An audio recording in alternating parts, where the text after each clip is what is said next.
Sorry. It's the Guy, Sharyn and Clint podcast. Hi, everybody, and welcome to the Guy, Sharyn and Clint podcast. Welcome back, everybody. Oh, it's me, Santa. Piss off, Santa. So, just on the podcast to let you know that it is officially 32 days until Christmas. Last hour.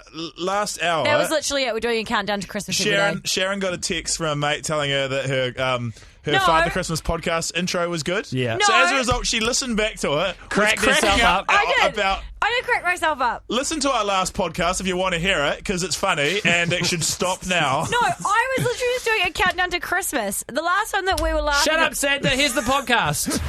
Guy, Sharyn and Clint. Good afternoon, everybody. Welcome to the show. Guy, Sharyn and Clint. As usual, there is one of us missing, but unusually, it's not you, Shaz Dog. Hey! And that is why they call me the people's hero, Clint. Guy's backpack is here. He'll be around somewhere. Somewhere. I think he's doing a poo. God, he loves that joke, doesn't he? Everyone texts in. Guy is terrified of people insinuating that he's doing number twos. So can everybody please text 3343 and just say, Guy, how was your poo? Oh, Guy, you're here. Good to have you, mate. How was it? Good to be on the show. Sorry, I'm late. Out of 10, how was it? Absolute shambles. 7, I guess. Why is that funny? Just check the text machine, bro.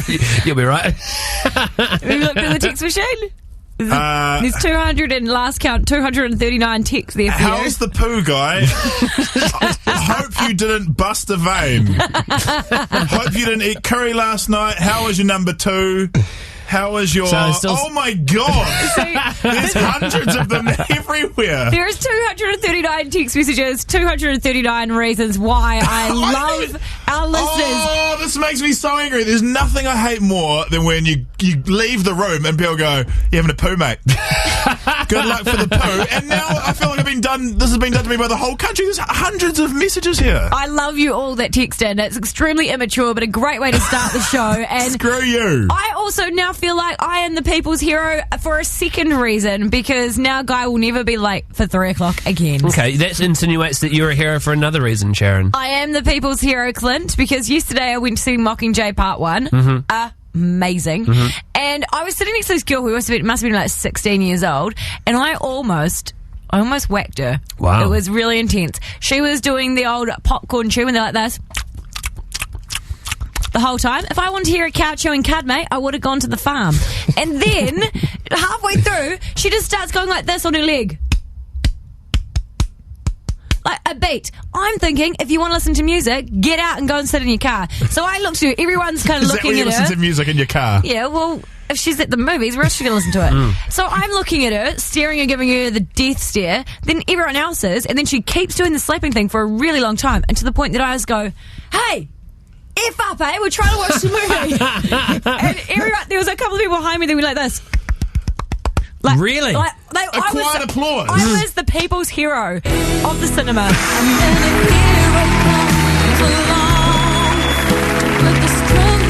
Sometimes you do inadvertently become that person in public, don't you? And you do something that doesn't just benefit you, it benefits everybody around you. For your contributions to the movie theatre etiquette kit, Sharyn, I reckon the next New Zealand $100 bill should have a picture of you on it. It should. And it should have me with my angry face and my pointed finger going in mid-F word like, ah! It doesn't take much to be a people's hero, though, does it? I was at a wedding once. Shut up, mate.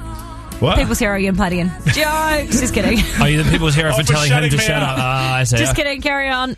I was at a wedding once, and I actually it wasn't popping off. The D floor was not going off, and I put on Spice Girls, If You Want to Be My Lover. All of a sudden, the dance floor is packed. People's hero. Hey, Kate, why are you the people's hero? Okay, so I was in a bank, and I was at the back of a very long line, and this lovely old guy went up with what seemed like a piece of paper of instructions from one of his kids. He was trying to swap. This makes it worse. He was trying to swap his credit card to that bank. Well, the woman just wouldn't have a bar of him asking questions or anything, and she was at the point of saying, "Are you an idiot?" Yeah. It was unbelievable. She was doing it as loud as she could. The bank was full, and no one said anything. And eventually, I just had enough, and I walked up, stood beside him, and I tore shreds off this woman. Yeah. And the bank bag turned into like a Southern Baptist church where people say, "Oh, girl." Love it. It's so good. It's so good. Neil, why are you the people's hero, Neil? I was in the movie theatre and that girl beside me answered the phone halfway through the movie. I can't remember the movie, but it was in a real critical part of the movie. Answered the phone and also had a conversation for ages. And to make it even worse, wasn't even speaking English, and we couldn't even understand the phone call anyway. Because you wanted to, yeah. Well, sort of and sort of didn't, but yeah, and then I just stood up and one of the tenants came and they actually removed it from the movie theatre and everyone clapped and applauded. So it really killed the movie. It did kill the movie for him. It's good. It's good, Neil. It's good. You did a people's eviction, and that made you the people's hero. And it's not like I'm not the only Sharyn in this world that's a people's hero, guys. We've got another Sharyn on the line. Sharyn, why are you also the people's hero? We were parked behind a taxi at the traffic light, and there was a passenger in the back with the window open, and after she had finished eating whatever she was eating, she threw the paper out into the street, and everyone was sort of looking around as, "What you doing?" And I jumped out and grabbed it and put it back on her lap. There you go. Yeah. Well done. Great effort. The people's litter monitor. Yeah, we don't need any litter bugs around here, guys. Unless it's going to be a crab's new shell and it walks around with a little McDonald's cup and it looks real cute. That would be super cute, Shaz Dog. It would be real cute. Guy, Sharyn and Clint on the edge. Mean Tweets. It's one of my favourite series that happen on YouTube from Jimmy Kimmel Live, which is a talk show over in the States. And basically he gets R.E.M., Everybody Hurts, playing in the background, and he gets his celebrity guest to read mean tweets about themselves, and it's quite funny to watch. If you want to watch the whole thing, it's on theedge.co.nz, but we've put together our favourite 60 seconds of mean tweets. Gwyneth Paltrow, you ugly ass, big bird looking bitch. Shut the up. Opinion. Unpopular opinion. Lena Dunham's boobs are dog noses. Does Gerard Butler have a massive student loan? Ty Burrell looks like John Hamm if John Hamm was a crack addict. How old is... I feel like Britney Spears is stalking me on the radio. Quit forcing your suckage on me, you tired hag. Gina Davis is a... It's up. I don't... landed. You know what? Let's just turn that off. Oh my God. Let's just turn that off. Chang. I just lost $50 because of you, Chang. I said to Sharyn, should we check this before we play it in case it hasn't been edited properly? And she goes, nah, Chang will be sweet. Chang, what the hell was that? It's pretty gold. We literally just had an argument, and I told Clint off for not trusting Chang's abilities. I was like, trust Chang's abilities. Don't be so mean to him. I thought it was even Chang made it funnier. He improved it, if anything. Like the bits we could hear were gold, and then the bits where Chang had just put like massive pause in the middle of it, even better. That was radio genius. You know what we're going to do? We're going to get it edited properly. We're going to replay it for you in Scandal next. And if you want to watch the video, it's up on our Facebook page at the moment. God damn it, Chang! Yeah, I believed in you. Spread the Christmas magic. Guy, Sharyn and Clint on the edge. The debate has been big time. Here in the studio, Clint has raised a question that has ripped the office apart. It's spreading across New Zealand. Clint, what is the question that you asked me and Sharyn just before? Where do you put the washing powder when you're doing the washing? No way! We're not ready for this. Now, it may seem straightforward, but it turns out, even on this show, every single person has a different opinion. I put it in the place you're supposed to put it, which is the detergent hole, where you take the thing off the top and you put it down the detergent hole. And I believe that is not the place to put it, and that is a common misconception. Why do you think that? Because I believe the place you're supposed to put the washing powder is you're meant to lightly sprinkle it on top of the clothes at the top. But then you get detergent all over your clothes. No, you don't. No, you don't. Look at my clothes. Look at my clothes right now. Do I have any detergent on me? He's actually wearing black right now. It's like he came prepared for this argument. There's actually a little bit just around there. Oh, that's not detergent. That's something else. It looks like detergent. Okay, don't ask about that. Okay, don't ask me about white stains on Clint's clothes. I actually have seen the washing ads, and I think I know officially where you put it. Yeah. It's in cold water in a glass tank where you can, like, push it around and you dress it. So that's how I do mine. I wear, like, a lab coat and stuff like that. Yeah, no, but seriously, you must have done a load of washing in your life. Yeah. Where do you put the washing powder? Well, we've got to break it down more than this, mate, because this is not that easy a debate. It's also, is it front loader? Or is it... okay, yeah, fair enough. And I'm going to ask you, because I've got a front loader at home. Yeah. If you've got a front loader, do you just chuck your just open the door, chuck your washing detergent in and close the door? Yeah. Is that what you do? You put it in the little drawer thing and that there's a comes special out. drawer thing. So, I've heard both of your arguments. And so Sharyn's in the you lift up the thing and you put it down the tube. Yes. Clint's put it in the wash. I'm going to throw a bombshell out there. I put it in the little cup that's on top of the tube. No! Genius! That's where it's supposed to go. It's designed for it. That's for fabric softener. No, that's where you put it. No, it's for the fabric softener. Crusty bits. They won't even get on your clothes up there. But you see what I'm saying? There are so many opinions, so many sides to this argument, so we thought, New Zealand, today, we would ask you and see if we could get a group consensus. Todd's on 0800 The Edge. Todd, where do you put your washing detergent? And this is an important question, Todd. Don't take this lightly.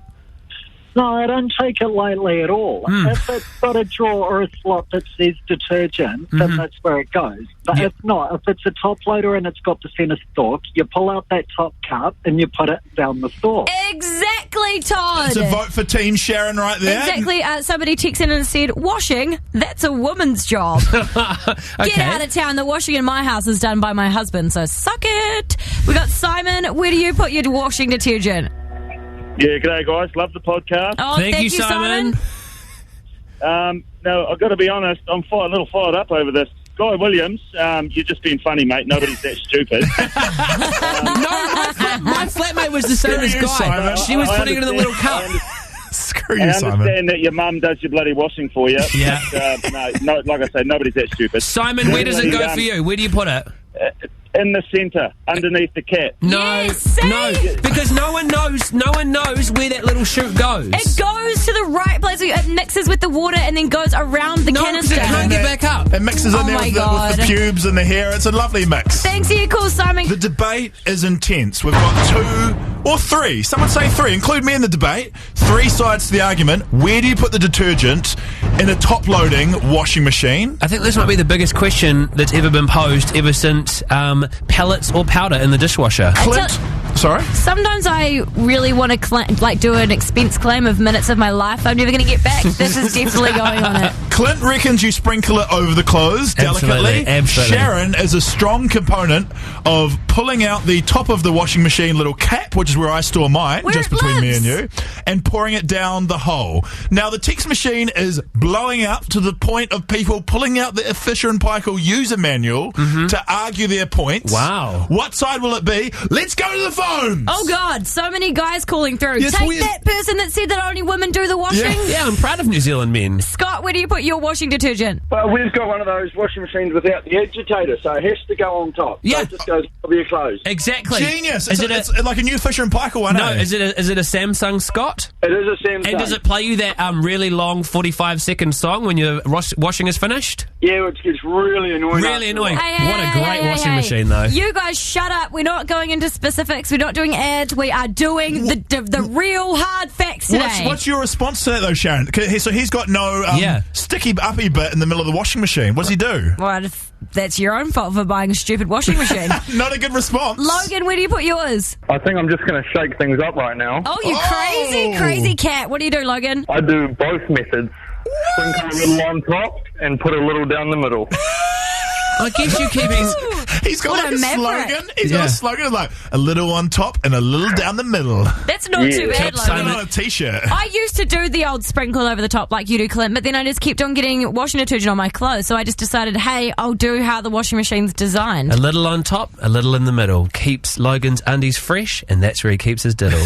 Oh, my God. That was really Shay is on 0800 The Edge. Where do you put your washing detergent? I I fill it up first, and then I put the powder and let it spin around a wee bit, and then put your clothes in, and then that saves any detergent going on the clothes. Now that is clever, but it's clever, but it's also annoying because you have to wait for 10 minutes for there to be water in there. And then you get wet. Ain't nobody got time for that. No. And finally, San, where do you put yours? I always stick mine down the middle because my partner sticks it around the outside, and then it gets all clumpy and it stays on the clothes. No, you've either got damn right, son. Your powder's either overexposed to moisture on the windowsill, or you've got a bad washing machine. No, it's my partner. To blame him. It always goes in the middle. Oh, well, there you go. We've solved it, guys. I think majority of people put it down the middle. We haven't solved anything. Next Monday, join us because we're going to be discussing which way do you put the spoons in the dishwasher. Woo! We still haven't had many votes for my one putting the detergent in the cup at the top. Because you're the only one that's that much of an idiot. You're the person no one wants as a flatmate. And that's why you live with your parents. Guy, Sharyn and Clint on the edge. Quite an interesting yarn from Chang from the weekend. He had to escort some close personal friends through the old, through the old... Guys, you guys just look at me like I'm an idiot. I'm using my arm gesture. I need some help here. Through the old immigration process or something so friends of mine wants to become citizens. Yeah, so they want a New Zealand passport and stuff. And can I ask what nationality the friends are? Chinese. I didn't want to assume, but that's good. Yeah, so English is not their first language. Yes. So Chinese is their first language. And they had a bit of a mare. Yeah, because I helped them fill out the forms and stuff. I was kind of their translator. Yeah, in a way. Yeah, their confidant, their whānau representative. Yeah, so I went in, and so this happened over the weekend. So went in, and then they have to ask questions because given that English is not their first language, they had to be interviewed by a Department of Internal Affairs officer. So this is the bit I didn't know. Do you have to have a grasp on the English language to be allowed a residency? No, citizenship. Residency, you don't need anything. What's the difference between residency and citizenship? Residency is that you still hold your foreign passport, but you can live here forever. Okay. But citizenship means you're fully fledged, chuck on some gumboots and a black singlet, go shag a sheep Kiwi. Yeah, and you get a New Zealand passport and you forgo your previous citizenship sounds so good. It's like, I am an official citizen, out of my way. So what happened when you were doing the actual interview today? It was quite embarrassing, actually, because given that English is not their first language, me being the translator, I don't know why I got roped into this. Actually, can I say, that is your first mistake, getting Chang as your translator. Well, it just means that he can ask and answer in both languages. Yeah, and the person was really, really nervous. Actually, I've never seen this person that nervous before. Sweating, shaking when the officer was asking the questions. And it was very basic questions like, where do you live, what type of car you drive. Those are the symptoms for Ebola at immigration, can I just say? That's what they're on the lookout for. They were not in immigration, they were Department of Internal Affairs. Oh, okay. They're some people who look after the passport. Clint, you dumbass. Continue, Chang. Yeah, so they were so nervous, and I think it's because of the nerves that the person failed the spoken test. Oh, they failed? Yeah. What sort of questions do they ask? Where did they live? There was really general questions like, where did they live? Who's the Prime Minister of New Zealand? What do you do? Who's the Prime Minister of New Zealand? The person couldn't answer it. Oh, wow, they didn't know? Mm. Oh, that's no good. They didn't study? Do they ask, how many Grammys does Lord have? No, they didn't ask questions like that. How girthy is Richie McCaw's wanger? Oh, my God. These are important questions to being a New Zealander. But how often does Briscoe's have a sale? Yeah. Every weekend? These are the things you learn in Standard 1 at every New Zealand primary school. But I felt really embarrassed because I was told by the immigration officer, okay, I'm going to ask questions now, and you're not allowed to say anything or do any movement. Yeah. So I just sit in the corner and listen to all this, and I got so embarrassed. You want to do charades? You want to act out Egyptian. 2 words, vowels. Do they get to resit the test, or do you only no, they're gone. No, they recommended they go to English school. They go to English school and then reapply for it in 6 months' time. Oh, well, good idea. Good luck to them. Have you got yours? Have you got a New Zealand passport? I was sweet. I didn't even I didn't even ask those questions. Can I ask you one question? Which they should have. When a Chinese person becomes a New Zealand resident, do they also become passively aggressively racist towards Chinese people? No, they don't. Do I? You are. Am I? Maybe I have to have a better look at myself in the mirror in the morning. Guy, Sharyn and Clint on the edge. Ladies and gentlemen, please welcome to the studio. I cannot believe how good this is going to be. I'm so excited. The wonderful Tim Morrison! Hey, thank you, Guy. Thank you, Guy, Sharyn, Clint. Lovely to be here. Good afternoon to all the listeners out there. Beautiful. Nice to be on drive time. Oh, Yeah. Yeah. It's so great to have you back because last time you were here, our guy was a bit rude to you. So we've given him the rundown. Guy, you were the best thing on those music awards the other night. Oh, thank you very much. Awesome, you cleaned up. You, Guy actually got a written warning last time you came in here for being rude to you because you're a national treasure, mate. And we're like, you do not speak to the Queen that way, you do not speak to Lord that way, and you do not speak to Tim Whittemore that way. That's all good. We're all good. Tim, That's good to go. We're good. I'm genuinely blown away because you are here because you've released a music album. It's called Tim, and it's out now, I believe? Yes, it's out not quite now, but this Friday in the Warehouse, JB Hi-Fi, and iTunes. All the usual places. This is unbelievable. And it's all covers. How did you decide which covers to put on there, Tim? Well, I'm still working on my originals. So, so I just thought, well, look, throw me some covers. It actually happened like this. I was doing that happy hour show. Some Sony people were there, and they decided, hey, why not grab Tim? We'll see what he can do. I had a meeting with the guy. He threw some songs in front of me, and I said, yeah, I know that song. Yep, I know that song. Yep, I know that song. And then when I got to the chorus and the second verse, I didn't actually know the song. I only knew the first two lines of the first verse. Can I ask, was it a hard decision not to put 10 guitars on the album? It did come up. It did come up. I'm going to save that for the live performances. Okay. At all the hospitals and RSAs I'm going to be visiting. But that's a good question. Are you going to tour the album? Are you going to do any? Yes, I'm on the road. You are next really. Week. If Matt can get some time off his real job, we're on the road. You say prisons, but like a Johnny Cash Folsom prison. Maybe you could do Mount Eden prison. Well, I just know none of them can go anywhere, so they'll be stuck to listen to them. Really good call. Then we'll do hospitals after that because they're all so sick lying in bed, so I'll have a captivated audience there. It's good. Same with the rest home. They ain't moving very fast. And that's right. So if all your listeners out there, I think it's good for their, for their mums or their aunties or even grandma or for Auntie Christmas, Harriet. Just for Christmas. Stuff them. I want this on my iPod. I'm probably going to get it for my dad because then I can stop listening to Charlie Pride all the time. I tried to do, something we all know. The tunes are quite familiar. Yeah. And I thought it'd be safe just to start with covers. But I learnt a lot. My biggest problem was trying not to pretend to be Elvis and trying to sing like Elvis. My guy, Sam De Jong, very talented engineer, and Matt, they really helped me along. I just went into the studio for 4 days, sang my kahunas off, sang my lungs off for 4 solid days. Wow. And then I left them to it. Now we've just come back and I've just heard these albums we're holding here have just come off the press. The press. Because these are the CD machine. Yes, and I'm telling you, I'm not joking. These are the first 3 off, and I thought I'd bring them into you guys. Oh, thank you so much. You can keep them or give them away, maybe, to some of your listeners out there. We would love to give them away. The track listing reads like Let It Be, Can't Take My Eyes Off of You. Let It Be. Ooh, I love that one. Which is a song that Chang has performed on our show many times. It's one of his favourites. You like that excited about Chang. that. Do you want to hear Chang's version? No. Come on, Chang. Duet. Sing your version, Chang. A little bit. Come on, Chang. You're just too good to be true. Can't take my eyes off of you. Thank you, Chang. I don't know about that duet, brother. Are you good on the guitar? No. Oh, okay. We've got very exciting news. You've agreed to take part in the Guy, Sharyn and Clint Yet to Be Named cover challenge.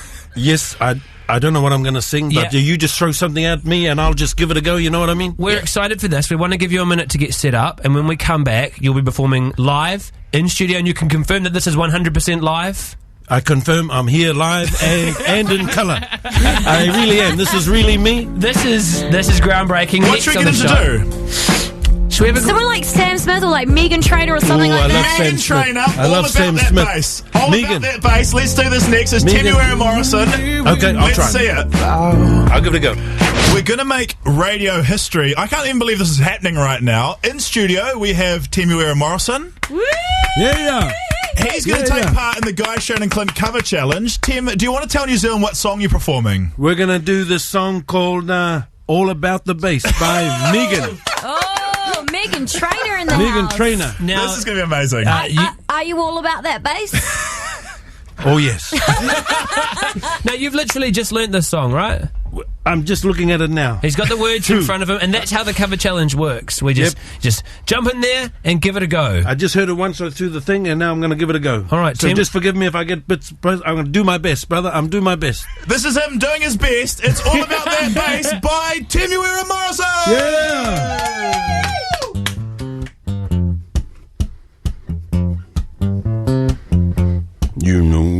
I'm all about the bass, about the bass, no treble. I'm all about the bass, about the bass, no treble. I'm all about the bass, about the bass, no treble. I'm all about the bass, about the bass.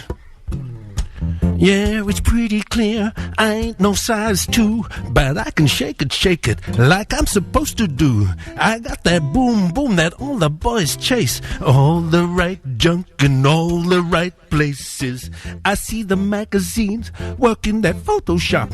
We know that shit ain't real, come on now, make it stop. If you've got beauty, just raise them up, 'cause every inch of you is perfect from to the top. Yeah, my mama, she told me don't worry about your size. She says boys like a little more booty to hold at night. You know I won't be no stick figure silicone Barbie doll. So if that's what you're into, then go ahead and move along. You know it's all about the bass, about the bass, about the bass. No treble, I'm all about the bass, about the bass. No treble, I'm all about the bass, about the bass. No treble, I'm all about the bass, about the bass. Oh yeah, it's pretty clear, I ain't no size 2, but I can shake it like I'm supposed to do. I got that boom boom that all the boys are chase, all the right junk in all the right places. I see the magazines working that Photoshop. We know that shit ain't real, come on now, make it stop. If you've got beauty, just raise them up. Every inch of you is perfect from the bottom to the top. Yeah, my mama, she told me don't worry about your size. She says the boys like a little more booty to hold at night. You know I won't be no stick figure silicone Barbie doll. So if that's what you're into, then go ahead and move along.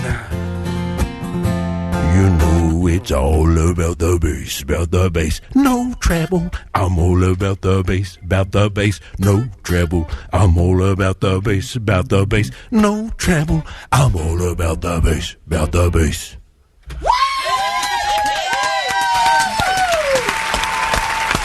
Ladies and gentlemen, let's knight him right now. That was Sir Timaweda Morrison performing the Guy, Sharyn and Clint cover challenge. You nailed that, mate. You absolutely killed it. I gotta say, Tim, I can't wait for people to see the video because your dance moves, you were sassing up the studio. I tell you what, that's a hell of an advertisement for the album. The album is called Tim. It's songs by Timaweda Morrison. It comes out on Friday in stores on iTunes. I reckon, see if you can go and pre-order it now so you can get a copy as soon as possible. But thank you so much for sharing that with us, Tim. That was awesome. Thank you. Thank you very much, guys. Sharyn, Clint, awesome man to be on your show. Let's keep in touch. We'll never know what's going to happen with this album, but hey, thanks for having me on the show. And hey, for all the listeners, there's a little album for mum, dad, auntie, grandma. We're going to get a special version of that performance on our podcast. So if you just want to hear that one again, make sure you check out the podcast on iTunes tonight. Tim, you very much, ladies and gentlemen. Thank you, guys. Thank you. Thank you, Matt.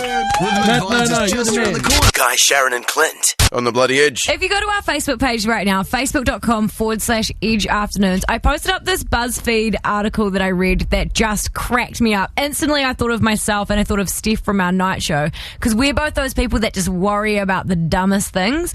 And they've made this video called the 11 Everyday Apocalypses for Anxious People. Yeah. It's things like you see a blocked number come up on your cell phone and you're like, who's it going to be? Who's it going to be? Or if you miss a call from a blocked number and you're like, oh God, who would it be? Yeah, Somebody's died. That was Steven Spielberg asking me to be in the reboot of Jurassic Park and I missed out on my one opportunity. Or it could be you're at the restaurant and you've decided exactly what you want to order. It's the only thing on there that you want, and then they say that thing's sold out. So then you've got to decide what the hell you're going to get the next time. I'm not good with choices. I've already made my decision. I can't do it again. It's just those everyday anxieties. Hey, can I join your everyday anxiety club? Sure. Because I am someone who constantly has mini panic attacks. A big one is on the weekend if I get texts from people at work. I'm like, oh my God, work's burnt down. Oh my God, I haven't done any of the work that I was supposed to do. Yeah. Another one is when people look at me from a distance and talk and laugh, and I'm like, they're talking and laughing about me. Oh my god! My one is when I see someone in a public place that I know, but I don't know them super well, and I know their name, but I'm like, oh god, I have to remember this person's name, and then the idea of having to remember their name makes me forget their name. I'm like, please don't come and talk to me. Please don't come and talk to me. How am I gonna diffuse this situation? I'm gonna have to introduce them to my girlfriend. I don't know what to do. It's very, very awkward. My one is turning things off. And I've got to the point now where I have to take a photo of my hair straightener unplugged. Otherwise, I will drive the whole way. Okay, so my latest thing is, oh my god, have I locked the house? Have I locked the house? So when I leave the house, I literally go with the door to make sure it's locked. And I'm like, oh god, and I know I've locked it, but then I'll get halfway to work and I'm on the Auckland Harbour Bridge and I'm like, oh my god, I haven't locked the door. Oh my god, the dog's outside. Someone's going to steal. Oh, the dog's going to run on the road. The dog is going to die. And then even though I know the dog's inside asleep on the couch, I will turn around and go and check, because that is just an everyday occurrence in my anxious life. That is not an easy thing to do on the Auckland Harbour Bridge. No, I have to get off at the exit and then get back on. It's terrible. What is your... That's my anxiety. One of my anxieties. I'm going to need to cough as soon as the mic gets turned on. We were going to talk about what your everyday anxiety is, and Sharyn just went to take a big breath and just choked it up all over the microphone. What's your everyday anxiety, Sharyn? Am I turning things off? Yeah. That's what I was saying before. My other everyday anxiety is that I'm going to get fired. Yeah. I always think I'm going to get fired, and I get really worried. You're big on that one. In my 8 years of working with you, I've never known you to do anything fireable, and you're still the most nervous person I've ever met. Nothing you know about. I got one. This is a big one for me. It's meeting people, handshake, hug, kiss, hongy, situations like that. We just had Tim Morrison in the studio. I don't know if anyone saw it, but he did a firm handshake, and then for a second there, he moved his head towards mine. I'm like, oh my god, are we doing the hongy thing? Yep. I can't do the hongy thing. I've done it once before, and I can't nail it. I was panicking. I've got one similar to that. Yeah. It's the interracial handshake. Oh, mate. White guy meets brown guy. What handshake are we doing? Are we doing the regular business handshake? Are we doing the cool bro handshake? Hey, let's just go for a high five. It's obvious what we're doing if we just go for a high five. Oh my god, I just realised I witnessed you do that. Yeah. Yeah, and do you know what he did? Yeah, he literally stops, his face goes blank, he looks terrified, and he just puts one hand up in the air like he's an American, and then he's like, how? It's honestly the most awkward thing. And then he just goes, hi, how are you? It's the weirdest thing. Hey, Katie, what's your everyday anxiety? When my boss calls me into his office and shuts the door. Oh, God. Oh, no, I hate that. I'm getting fired. What have I done? It's the end of my job. I know. Oh, God. Oh, God. I'm in trouble now. And what is it? And it never is, right? You've never done anything wrong. No, it's No. Katie, never is, no. Katie, we've just got a new boss, and he's got a really friendly face, but he has this real knowing smile, and he walks past me, and I honestly, about 3 times a day, be like, what are you smiling at? What do you know? You know something. What are you telling me? You're freaking me out. He has a real knowing smile. I got back from a 2 weeks holiday, and then he said, all right, come out, when you're free, come into my office. And then I knocked and went in and said, close the door. I'm like, oh, shit, I'm in trouble. I hate that. And you instantly do that. What did I do? What did I do? Bianna, what's your everyday anxiety? My anxiety, all the time, I think that I've sat on something. So if I sit somewhere foreign, like on a park bench or something like that, I'm convinced there must be something stuck to me, and I have to do a flight window check or something like that. I thought you said you shat in something, and I was like, how would you not know that you did that? Yeah, that's a bad one. I understand that one. Whenever I see a man in white pants, I'm like, that is the bravest man in the world. So bad. That's the worst. That's the worst, light-coloured clothes. Bianna, have you mastered the butt selfie with your phone for checking if there's anything on your butt? No, I haven't. I must. Give it a go, see if it works for you. It is very, very hard. Jess, what's yours? Well, my everyday anxiety, it's a wee bit embarrassing, but it's taking a poop at work.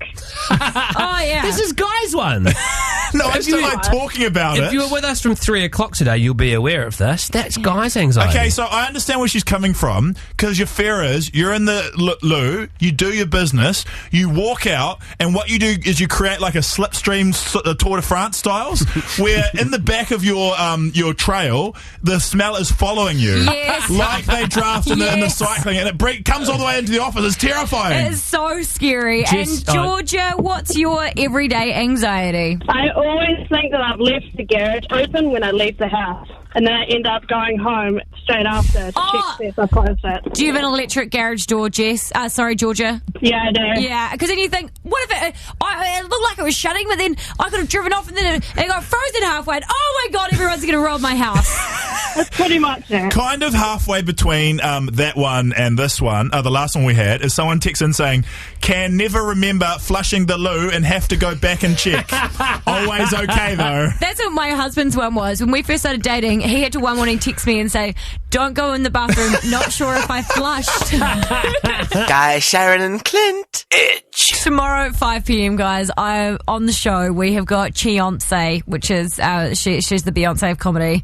Chelsea Handler is going to be on our show. Woo-hoo! I am so excited about this. You can hear our chat at 5 p.m. tomorrow. We play a game called Tabloid True or False with her, and we ask her questions about Jennifer Aniston and stuff like that as well. We ask her why she gets her boobs out so much. Yep, and we talk to her about her show Uganda Be Kidding Me, which is going to be in Auckland at the ASB Theatre on Saturday. I am going to this, and I'm so freaking excited. But my favourite part of the whole interview was when we got a little bit of sassy Chelsea Handler, and she burnt Guy. Oh, don't play this bit. To an absolute This is going to get edited out. This is not needed. No, it is going to be in there. It's going to be in there. Have a listen. Are you the comedian? Because that makes sense why you don't have a career yet.